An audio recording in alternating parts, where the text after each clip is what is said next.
हमने कल पढ़ लिया था बायोटिक और बायोटिक। आज हम पढ़ेंगे on the basis of renewability. The resources may be classified into, तो दो चीज़ों में डिवाइडेड है। पहला है एग्जॉस्टिबल रिसोर्सेज, दूसरा है इनएग्जॉस्टिबल रिसोर्सेज। तो एग्जॉस्टिबल रिसोर्सेज कैसे कहते हैं?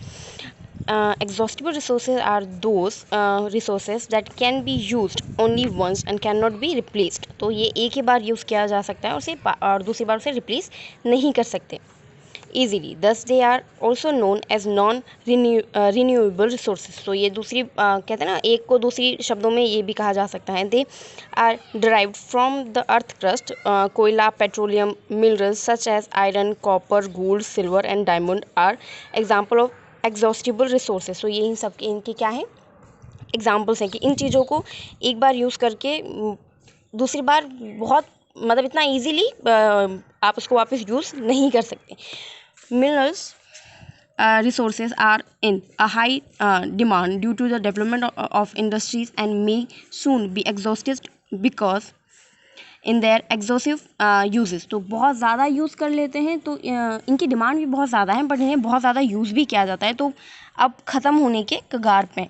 Most of the exhaustible resources belong to the abiotic group. तो ये किस में मतलब बहुत से इनके जितने भी एग्जाम्पल्स हैं वो सारे किस में माने जाते हैं, अबायोटिक रिसोर्सेज के अंदर।